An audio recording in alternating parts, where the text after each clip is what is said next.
capítulo 9. Las manifestaciones de la rebelión del hombre. ¿En qué aspectos particulares se manifiesta con mayor evidencia la rebelión del hombre?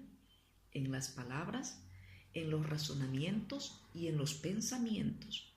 A menos que haya tratos prácticos en estos aspectos, hay muy pocas esperanzas de liberación de la rebelión. Primero, las palabras. En 2 de Pedro capítulo 2 versículos del 10 al 12 dice: y mayormente aquellos que, siguiendo la carne, andan en concupiscencia e inmundicia y desprecian el señorío, atrevidos y contumaces, no temen decir mal de las potestades superiores, mientras que los ángeles, que son mayores en fuerza y en potencia, no pronuncian juicio de maldición contra ellas delante del Señor. Pero estos, hablando mal de cosas que no entienden, como animales irracionales, nacidos para presa y destrucción, perecerán en su propia perdición. En Efesios capítulo 5, versículo 6 dice: nadie os engañe con palabras vanas, porque por estas cosas viene la ira de Dios sobre los hijos de desobediencia. En Judas, versículos del 8 al 10 dice: no obstante, de la misma manera también estos soñadores mancillan la carne, rechazan la autoridad y blasfeman de las potestades superiores. Pero cuando el arcángel Miguel contendía con el diablo, disputando con él por el cuerpo de Moisés, no se atrevió a proferir juicio de maldición contra él, sino que dijo: el Señor te reprenda. Pero estos blasfeman de cuantas cosas no conocen, y en las que por naturaleza conocen, se corrompen como animales irracionales. En Mateo capítulo 12, versículo 34, dice: generación de víboras, ¿cómo podéis hablar lo bueno siendo malos? Porque de la abundancia del corazón habla la boca. Las palabras son el escape del corazón. El hombre que es rebelde de corazón bien pronto proferirá palabras rebeldes, porque de la abundancia del corazón habla la boca. Para conocer la autoridad debemos tener primeramente un encuentro con ella. De otro modo, nunca vamos a obedecer. El meramente oír el mensaje de obediencia es totalmente ineficaz. Debemos tener un encuentro con Dios. Entonces será puesto el fundamento de la autoridad de Dios en nuestra vida.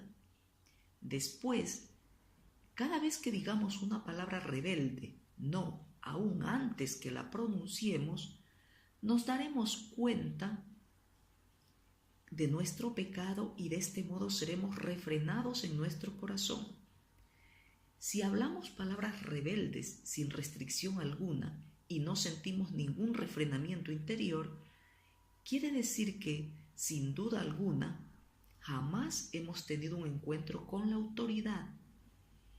Es mucho más fácil proferir palabras rebeldes que realizar actos rebeldes. La lengua es difícil de domar. Bien pronto la rebelión de un hombre se expresa por medio de su lengua. Puede que esté de acuerdo con una persona en su presencia, pero murmure de ella a sus espaldas. Puede que guarde silencio frente a un hombre, pero luego tenga mucho que decir en alta voz. No es difícil usar la boca en rebelión.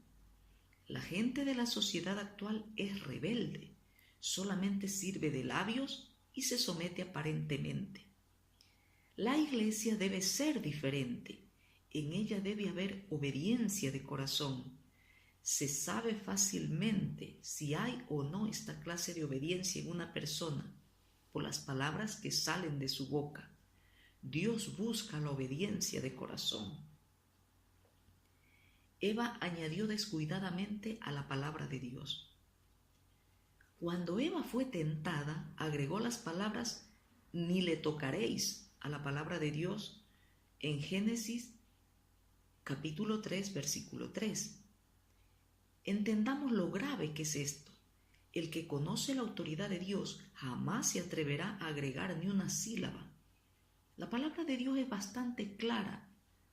De todo árbol del huerto podrás comer, mas del árbol de la ciencia del bien y del mal no comerás, dice Génesis capítulo 2, versículos 16 y 17. Dios nunca dijo no toquéis. Esto fue añadido por Eva. Todos los que alteran fácilmente la palabra de Dios añadiendo o quitando evidencian que no conocen la autoridad. Por eso son rebeldes e ignorantes. Supongamos que uno es enviado a cierto lugar como representante y portavoz de su gobierno. Sin duda uno tratará arduamente de memorizar lo que le han encomendado decir. No se atrevería a añadir ninguna de sus palabras. Pero aunque Eva veía a Dios todos los días, no reconoció la autoridad, así que descuidadamente añadió sus propias palabras. Quizás imaginó que no tenían mucha importancia unas cuantas palabras más o menos. No, ni siquiera una persona terrenal que sirve a un amo terrenal se atreve a cambiar a su antojo las palabras de su amo. ¿Cómo pues osamos hacerlo los que servimos al Dios viviente? Cam divulgó la falta de su padre. Veamos lo que hizo Cam cuando vio la desnudez de su padre. Salió a contárselo a sus hermanos Sem y Jafet. El que es insubordinado en su corazón siempre espera que caiga la autoridad. Por eso Cam logró la oportunidad de revelar la falta de su padre. Al hacerlo, probó plenamente que de ningún modo estaba él sujeto a la autoridad de su padre. De ordinario, se sometía aparentemente a su padre, pero esta sumisión era sin entusiasmo. Ahora, sin embargo, había descubierto la debilidad de su padre. Así que aprovechó la oportunidad de contárselo a sus hermanos. Hoy día, muchos hermanos, debido a la falta de amor, se gozan en criticar a la gente y se complacen grandemente en revelar las faltas de otros. Cam no tenía amor ni sumisión. Él es una manifestación de la rebelión. María y Aarón denigraron a Moisés. El capítulo 12 del libro de Números registra cómo María y Aarón hablaron contra Moisés y mezclaron los asuntos familiares con la obra. Moisés ocupaba una posición exclusiva en el llamamiento de Dios. María y Aarón eran simples subalternos. Este era el orden de Dios. Sin embargo, estos dos se rebelaron contra ese orden y expresaron su sentir hablando contra Moisés. No conocían la autoridad, ya que el conocimiento de ella sella las bocas y resuelve muchos problemas. Las dificultades naturales se resuelven en cuanto se enfrentan con la autoridad. María simplemente dijo: ¿solamente por Moisés ha hablado Jehová? ¿No ha hablado también por nosotros? Versículo 2. Al parecer no dijo mucho, pero Dios notó que esto era denigrante. Probablemente tenía aún muchas más palabras que decir, pero se las había guardado. Como un témpano muestra solamente 1/10 de su masa sobre la superficie, mientras los otros 9/10 permanecen ocultos en el agua. Por ligeras que sean las palabras de una persona, si tiene un espíritu rebelde, Dios lo descubrirá de inmediato. Generalmente, la rebelión se manifiesta en palabras. No importa si estas palabras son ligeras o serias, ello es rebelión. Coré y su séquito atacaron a Moisés. En el capítulo 16 de Números se nos refiere que Coré y su séquito con 250 dirigentes de la congregación se juntaron contra Moisés. Lo atacaron con palabras, dijeron todo lo que tenían en sus corazones, se quejaron de Moisés, aunque María habló contra él, se midió en sus palabras, así que pudo ser restaurada. Pero Coré y su séquito como un torrente incontrolable, desecharon toda moderación. En esto vemos dos grados distintos de rebelión. Algunos pueden ser degradados, pero finalmente son restaurados, mientras que otros deben ser tragados por el Seol, pues carecen de toda moderación. Estos de número 16 no solamente hablaron contra Moisés, sino que también lo censuraron duramente y en público. La situación fue tan crítica que Moisés no pudo hacer otra cosa que postrarse en tierra. Qué grave fue la acusación de ellos. Le dijeron a Moisés: «Basta ya de vosotros. ¿Por qué pues os levantáis vosotros sobre la congregación de Jehová?». Versículo 3. Era como si dijeran: «Reconocemos que Dios está en medio de la congregación, porque la congregación es santa, pero no reconocemos tu autoridad porque eres un usurpador». De este ejemplo aprendemos que todos los que escuchan a la autoridad directa de Dios, pero desechan a la autoridad delegada, están bajo el principio de la rebelión. Si fuéramos sumisos a la autoridad, seguramente refrenaríamos la lengua y no nos atreveríamos a hablar con tanta libertad. Cuando Pablo era juzgado por el concilio, le habló como profeta al sumo sacerdote diciendo: «Dios te golpeará a ti, pared blanqueada», en Hechos capítulo 23, versículo 3. Pero también era judío, así que en cuanto le dijeron que Ananías era el sumo sacerdote, se dio vuelta y dijo: «No sabía, hermanos, que era el sumo sacerdote, pues escrito está: no maldecirás a un príncipe de tu pueblo». Versículo 5. Cuánto cuidado tenía con sus palabras y con estrictez refrenaba su lengua. La rebelión está ligada a la complacencia carnal. El apóstol Pedro mencionó a los que desprecian la autoridad luego de hablar de los que se complacen en la concupiscencia de las bajas pasiones. El síntoma de los que desprecian la autoridad se manifiesta al hablar en contra de alguien, esto es, al proferir palabras rebeldes. Los semejantes atraen a los semejantes. Una persona se juntará naturalmente con los que le tienen afecto y se comunicará con quienes tiene afinidad. Los rebeldes y los carnales andan juntos. Dios los considera iguales. Los rebeldes y los carnales son tan malos y obstinados que no temen injuriar a los seres gloriosos. Los que conocen a Dios temblarían al hacerlo. Es concupiscencia de la boca hablar palabras injuriosas, y si conociéramos a Dios, nos arrepentiríamos y aborreceríamos porque sabríamos cuánto la odia a Él. Los ángeles estuvieron en otro tiempo bajo la jurisdicción de estos seres gloriosos. Por eso no se atrevieron a pronunciar juicio de maldición sobre estos delante del Señor. Tuvieron cuidado de no albergar una actitud rebelde al tratar con los espíritus que no habían permanecido en su estado anterior. Por lo mismo, no debemos injuriar a otros hablando contra ellos delante de Dios, ni siquiera en nuestras oraciones. David mismo probó que era uno que mantenía su posición al reconocer que Saúl era el ungido del Señor. El poder de Satanás lo establecen los que no guardan su dignidad, mientras que los ángeles son los que sí guardan su dignidad.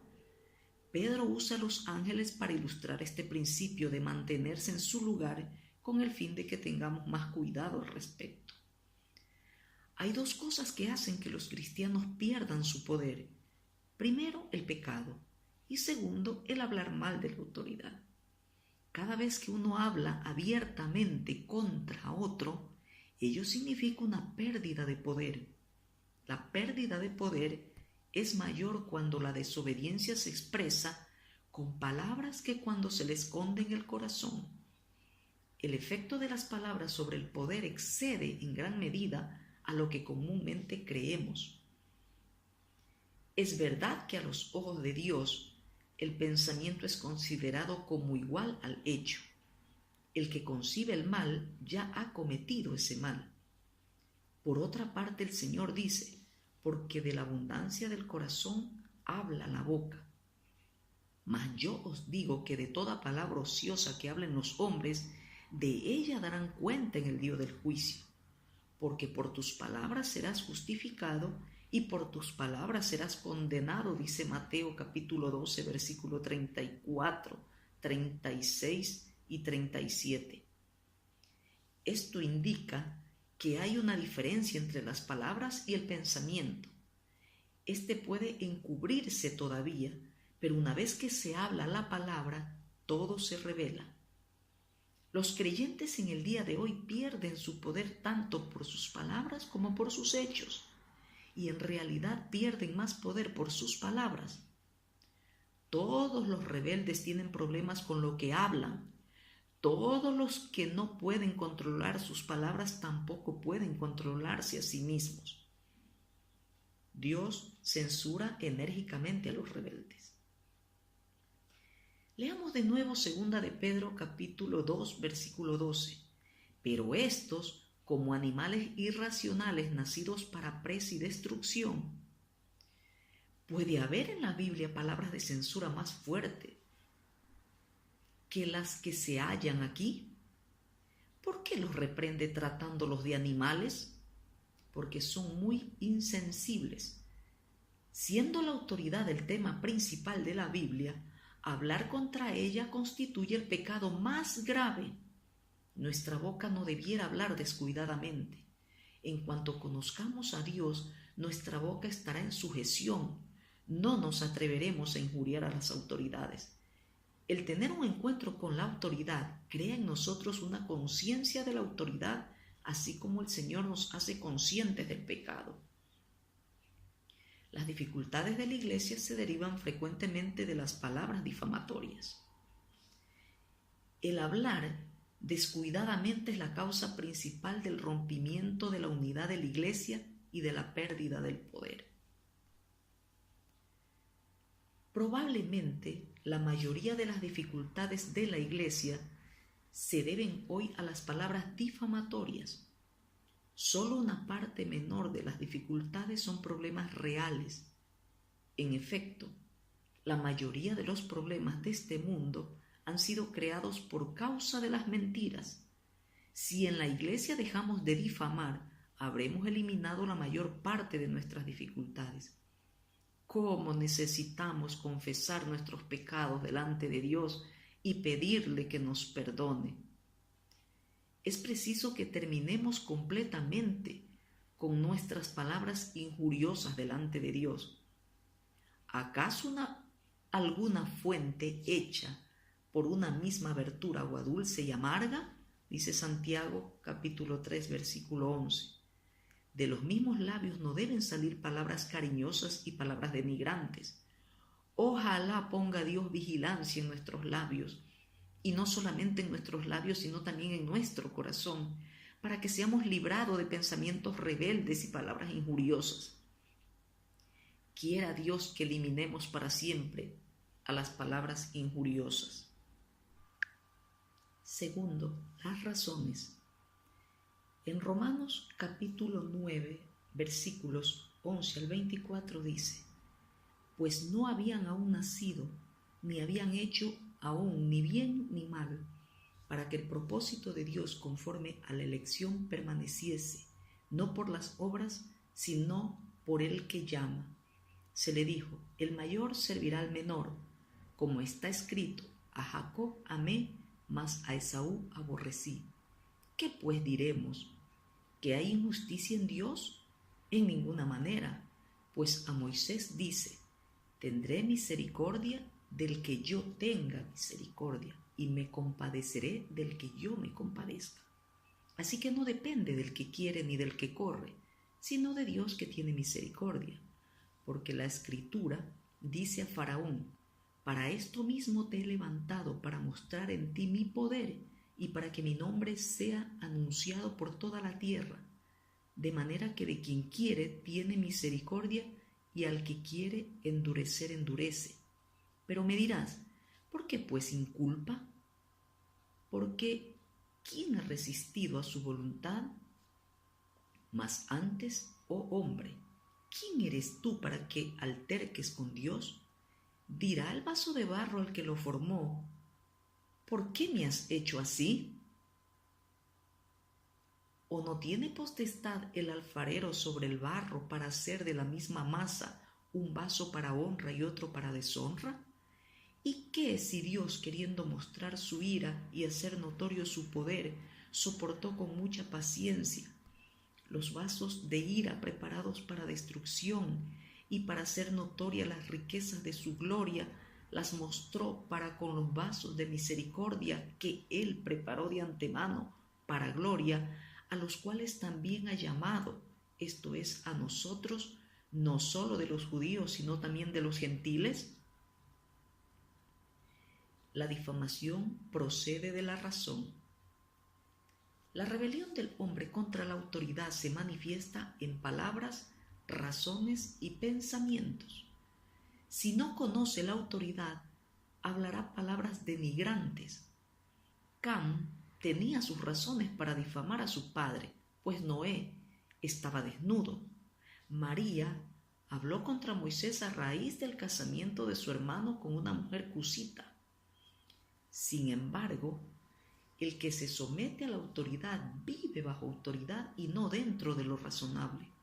Coré y su séquito, con 250 dirigentes, murmuraron contra Moisés y Aarón diciendo: toda la congregación, todos ellos son santos, y en medio de ellos está Jehová. ¿Por qué pues os levantáis vosotros sobre la congregación de Jehová? Como lo dice en Números, capítulo 16, versículo 3. También ellos tenían sus razones. Palabras calumniosas como aquellas son producidas generalmente por la razón.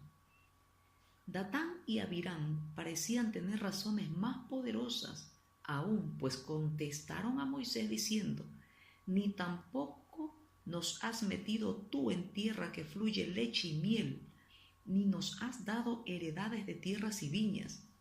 ¿Sacarás los ojos de estos hombres? Versículo 14.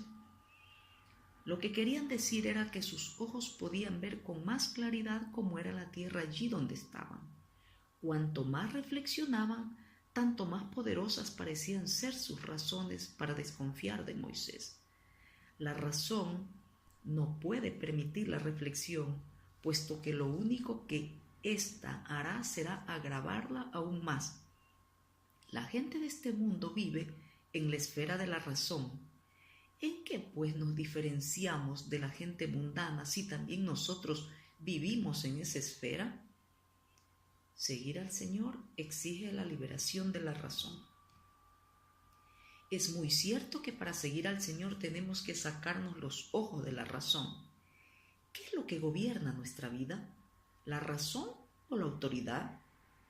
Cuando seamos iluminados por el Señor, seremos cegados por la luz y nuestra razón será desechada. Pablo quedó ciego con la gran luz que lo iluminó en el camino a Damasco. Desde entonces ya no se fió de su propia razón. Moisés jamás se sacó los ojos, sin embargo, actuó como si fuera ciego. Tenía sus argumentos y razones, pero en obediencia a Dios vivía por encima de la razón. Los que están bajo la autoridad de Dios no viven por la vista. Los siervos de Dios tienen que liberarse de la vida de la razón. La razón es la primera causa de la rebelión. Por eso es que no podemos controlar nuestras palabras a menos que primero tratemos detalladamente con nuestra razón. Salvo que el Señor nos libre de la esclavitud de la razón, tarde o temprano diremos palabras denigrantes. Parece fácil hablar de la liberación de la vida de la razón, pero como seres racionales, ¿cómo podemos refrenarnos de argumentar con Dios? Ello parece sumamente difícil. Razonamos desde la niñez hasta la edad adulta, desde nuestro estado de incrédulos hasta ahora. El principio básico de nuestra vida es el razonamiento. ¿Cómo pues podemos dejar de razonar? Dejar de hacerlo requiere literalmente la vida misma de nuestra carne. Es por eso que hay dos clases de creyentes: los que viven en la esfera de la razón y los que viven en la de la autoridad. Preguntémonos, ¿dónde vivimos hoy? Cuando recibimos el mandamiento de Dios, ¿nos detenemos a considerar el asunto para ver si hay razones suficientes para que lo hagamos? ¿O esto no es más que una manifestación del árbol de la ciencia del bien y del mal? El fruto de ese árbol gobierna no solo nuestros asuntos personales, sino que hasta todo lo que Dios ordenó tiene que pasar por nuestra razón y juicio. Nosotros pensamos por Dios y decidimos lo que Dios debería pensar. Sin duda, este es el principio de Satanás, porque ¿acaso no desea el ser igual a Dios? Todos los que de veras conocen a Dios le obedecen sin discusión, pues no hay ninguna posibilidad de asociar la razón con la obediencia. Si alguien desea aprender la obediencia, tiene que desechar la razón. Tiene que vivir por la autoridad de Dios o por la razón humana. Es absolutamente imposible vivir por ambas. Durante su vida terrenal, el Señor Jesús vivió en todo sentido por encima de la razón. ¿Qué razón pudo haber para la deshonra, los azotes y la crucifixión que sufrió? Pero él se sometió a la autoridad de Dios, no arguyó ni preguntó, solamente obedeció. Vivir bajo la razón es tan complicado. Consideremos las aves del cielo y los lirios del valle. Con qué sencillez viven.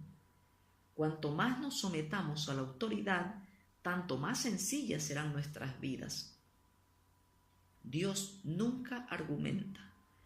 En Romanos 9, Pablo probó a los judíos que Dios también llama a los gentiles.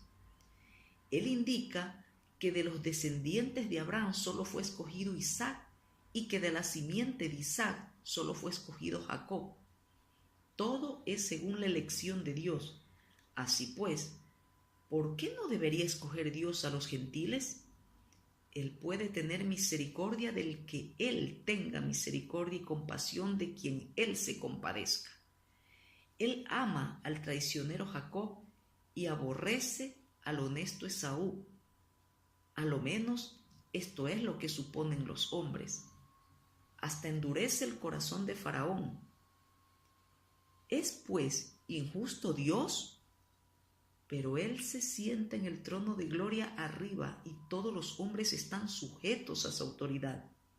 ¿Quién eres tú, partícula de polvo, para arguir con Dios? Él es Dios y tiene autoridad para hacer lo que quiera. No podemos seguirle por una parte y por la otra exigir saber la razón. Si queremos servirle, no debemos discutir. Todos los que tienen un encuentro con Dios deben desechar sus propios razonamientos. Solamente podemos basarnos en obediencia. No nos entremetamos con nuestros argumentos, tratando de ser consejeros de Dios. Escuchemos lo que Dios afirma: tendré misericordia del que yo tenga misericordia. Cuán preciosa es la palabra tendré. Adoremos a Dios. Él nunca argumenta, simplemente hace lo que quiere. Él es el Dios de la gloria. Asimismo, Pablo declara: así que no depende del que quiere ni del que corre, sino de Dios que tiene misericordia. Porque la Escritura dice a Faraón: para esto mismo te he levantado, para mostrar en ti mi poder, y para que mi nombre sea anunciado por toda la tierra, de manera que de quien quiere tiene misericordia, y al que quiere endurecer, endurece. Lo dice Romanos capítulo 9, versículos 16 al 18. Endurecer su corazón no significa hacerlo pecar. simplemente significa abandonarlo. Véase Romanos capítulo 1, versículos 24, 26 y 28. Pablo, previendo una objeción de parte de los destinatarios de su epístola, se anticipa a su argumento diciendo: pero me dirás, ¿por qué pues inculpa? Porque ¿quién ha resistido a su voluntad? Versículo 19. Muchos coincidirán en que el razonamiento anterior es tremendamente fuerte. Pablo también conoce la fuerza de tal argumento, así que continúa: mas antes, oh hombre, ¿quién eres tú para que alterques con Dios? Dirá el vaso de barro al que lo formó: ¿por qué me has hecho así? Versículo 20. No contesta su argumento, en cambio les pregunta: ¿quién eres tú? No dice: ¿qué dijiste? Solamente pregunta: ¿quién eres tú para que alterques con Dios? Cuando Dios ejerce autoridad, no tiene necesidad de consultarnos ni de conseguir nuestra aprobación. Simplemente nos exige que obedezcamos a su autoridad y reconozcamos que si esto es de Dios, es bueno. A los hombres siempre les gusta argumentar, pero ojalá no preguntemos: ¿hay alguna razón real para que seamos salvos? No hay ninguna razón. Yo no quise ni corrí, pero soy salvo. Esto es lo más irracional que puede suceder, pero Dios tendrá misericordia de quien Él tenga misericordia. El alfarero tiene potestad sobre el barro para hacer de la misma masa un vaso para belleza u obra de arte y otro para usos serviles. Es cuestión de autoridad, no de razón. La dificultad fundamental que hoy día tenemos los hombres es que todavía vivimos basados en el principio de la ciencia del bien y del mal, bajo el poder del razonamiento. Si la Biblia fuera un libro de argumentos, de seguro que discutiríamos todo, pero en Romanos 9, Dios abre la ventana del cielo y nos ilumina, no para arguir con nosotros, sino para preguntarnos: ¿quién eres tú? La gloria de Dios nos libra de la razón. No es fácil que los hombres se libren de las palabras denigrantes. Más difícil aún es que se libren de los razonamientos. Cuando era joven, frecuentemente me ofendía por las cosas irrazonables que Dios hacía.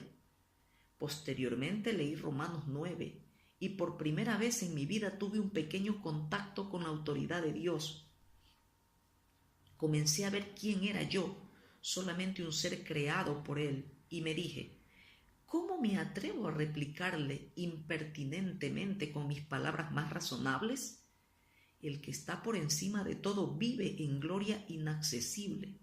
Una vislumbre de un poco de su gloria nos pondría de rodillas y nos haría desechar nuestros razonamientos. Solamente los que viven muy lejos de su gloria pueden ser altaneros. Los que se sientan en las tinieblas pueden vivir de razonamientos, pero nadie en todo el mundo puede verse realmente a la luz de su propio ardor. Sin embargo, en cuanto el Señor le concede un poco de luz y le permita ver un poco de la gloria de Dios, caerá como muerto, como ocurrió una vez con el apóstol Juan. Que Dios tenga misericordia de nosotros para que de una vez por todas entendamos cuán miserables y ruines somos. Entonces no osaremos contestar impertinentemente a Dios. A la reina del sur se le mostró un poco de la gloria de Salomón y se quedó asombrada. Aquí hay uno mayor que Salomón. ¿Qué importa mi débil razón? Desde que Adán pecó tomando el fruto del árbol de la ciencia del bien y del mal, la razón ha llegado a ser el principio vital del hombre. Solo después que se nos manifiesta la gloria del Señor, venimos a darnos cuenta de que no somos más que perros muertos y masas de barro. Todos nuestros argumentos se desvanecerán a la luz de su gloria.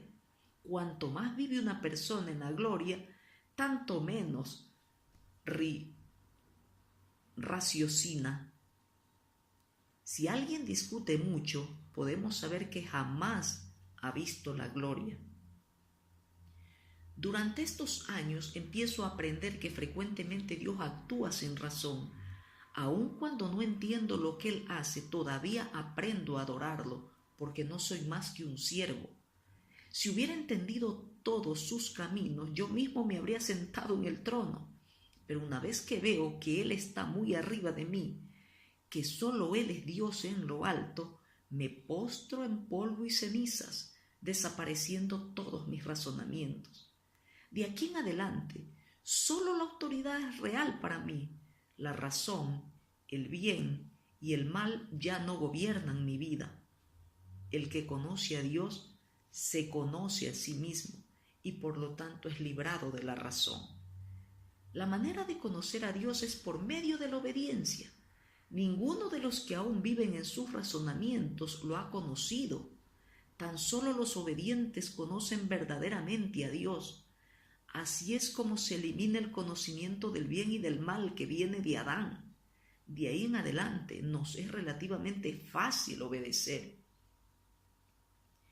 Yo, Jehová vuestro Dios, esta es la razón. En Levítico, versículos 18 y 22 al 22, cada vez que ordena que el pueblo de Israel haga ciertas cosas, Dios interpola una frase: yo, Jehová, vuestro Dios. Significa, hablo así porque yo soy Jehová, vuestro Dios. No tengo por qué dar ninguna razón. Yo, Jehová, soy la razón. Si vemos esto, nunca más podremos vivir por la razón. Le diremos a Dios: ya que antes vivía por el pensamiento y la razón, ahora me inclino y te adoro. Todo lo que has hecho, porque eres tú quien lo ha hecho, es suficiente para mí. Después de caer en el camino a Damasco, Pablo desechó todos sus razonamientos. La pregunta que hizo fue: ¿qué haré, Señor? De inmediato se somete al Señor. Nadie que conozca a Dios discutirá, porque la luz juzga y desecha la razón. El discutir con Dios implica que Él tiene que obtener nuestro consentimiento para todo lo que hace. Este es el disparate más grande. Cuando Dios actúa no tiene ninguna obligación de decirnos la razón, porque sus caminos son más altos que los nuestros. Si bajamos a Dios con razonamientos, lo perderemos, porque lo haremos uno de los nuestros. En los razonamientos no tendremos adoración. En cuanto falta la obediencia, se pierde la adoración. Al juzgar a Dios con nuestra razón, nos constituimos a nosotros mismos en dioses. ¿Dónde, pues, está la diferencia entre el alfarero y el barro? ¿Tiene el alfarero que pedir el consentimiento del barro para hacer su trabajo? Ojalá que la gloriosa aparición del Señor ponga fin a todos nuestros razonamientos.